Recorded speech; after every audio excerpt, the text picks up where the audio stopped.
Hello everyone! I'm going to walk you through how to use the Loss of the Night app. This is a really cool app that allows you to measure light pollution with your phone or tablet. It's available to both iOS and Android users, and it's free.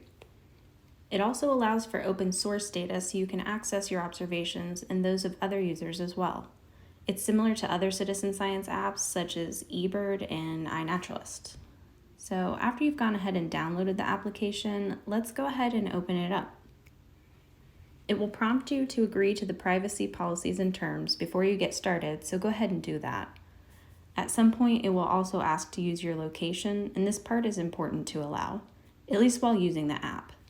Your location enables the app to apply the correct constellations for your region so you can observe the stars. It also then calculates the moonrise and moon set times for your location. These are important because if the moon is out, it can obscure your view of the stars depending on how bright it is and won't allow for an accurate reading.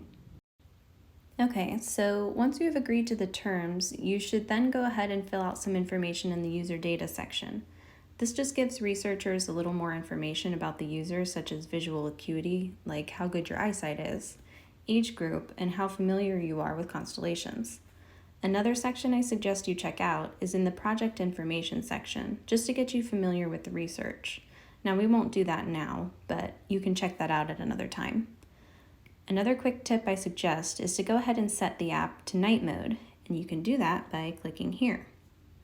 So this will just make it so that the app's brightness is not interfering with your observations. So let's go ahead and start observing the stars. Now, you will have to keep in mind that you should observe when it is a relatively clear night, as clouds can hinder your ability to see stars, and so will a bright moon. You will want to observe either when the moon is new or before moonrise and after moonset. When you open up the app, it will tell you if it's not a good time to begin observations. But another way you can prepare is to look at moonrise and set times in a weather app or a website like dateandtime.com. So I'm going to click on the Start Observing Stars. And after I orient my phone in the right direction, it is telling me that it is not dark enough and even gives me times when I can begin observing the stars.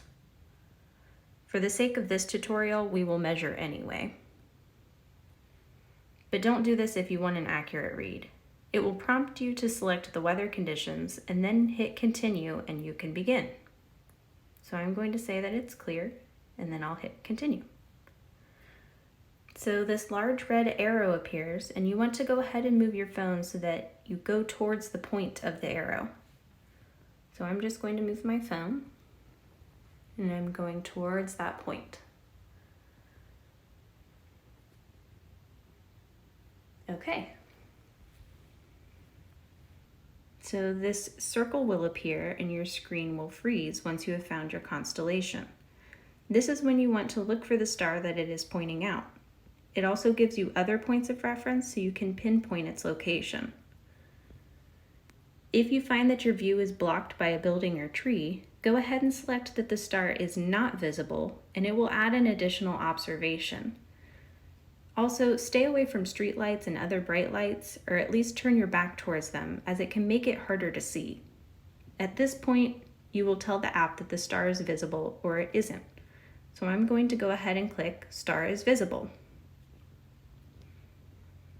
If you say the star is visible, it will take you to this screen where it will ask you how visible it is, and you will make a selection.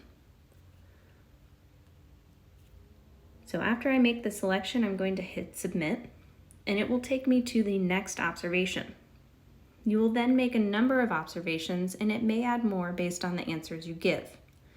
Once you are finished, it will ask you if you would like to make more observations to improve accuracy. You can accept or decline this one.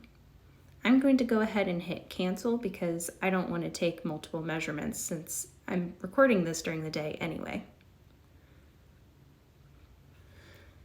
So when you are finished observing, your data will be recorded and you can check out your own measurements under User Data and then My Measurements.